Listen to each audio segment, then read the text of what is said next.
여러분 안녕하십니까?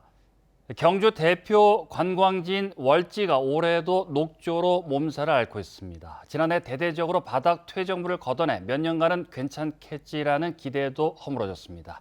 물 유입량을 대폭 늘리는 등 근본적인 대책이 절실해졌습니다. 김철승 기자가 보도합니다. 동궁과 월지는 경주 대표 관광지입니다. 연간 150만 명이 찾을 정도로 인기입니다. 이곳에 올해 또 녹조가 발생했습니다. 물고기가 논이는 배수구 쪽은 상대적으로 나은 편이지만 구석진 곳에는 짙은 띠가 형성됐습니다.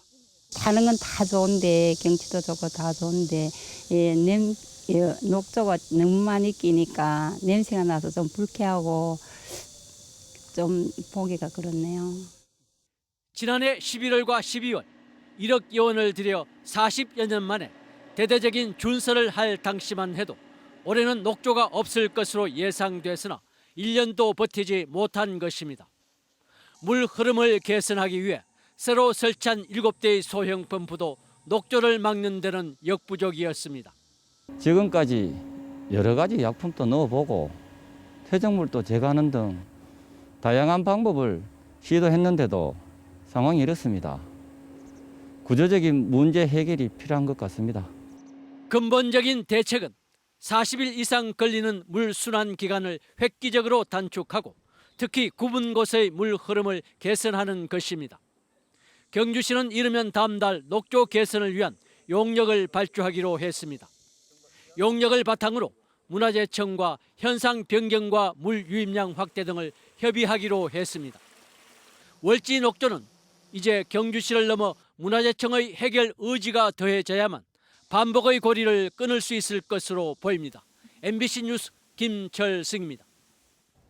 포항 지진 피해를 입은 흥해읍 주민 3천여 명이 내일 대규모 걸기대회를 엽니다. 흥해지진대책위는 3년째 자산가치 하락과 경제난을 겪고 있지만 정부가 포항지진특별법 시행령 개정에 주민 의견을 충분히 반영하지 않은 데다 피해 배상이 아닌 구제를 고수해 거리로 나서게 됐다고 밝혔습니다.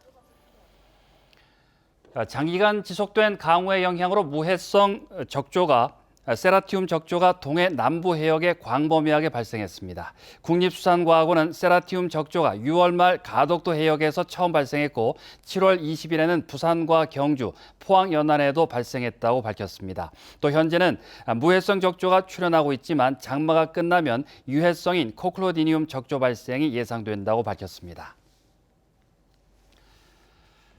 더불어민주당 경북도당이 당 지도부와 예산정책협의회를 열고 경북 현안 사업에 대한 예산 지원을 요청했습니다. 건의안 사업은 국가지진트라우마 치유센터, 5G 시험망 기반 테스트베드 구축 등 신규 사업 50건에 7,300억 원 규모입니다. 이해찬, 김태년 대표는 경북도가 예산 배정에서 차별받지 않도록 노력하겠다고 밝혔습니다.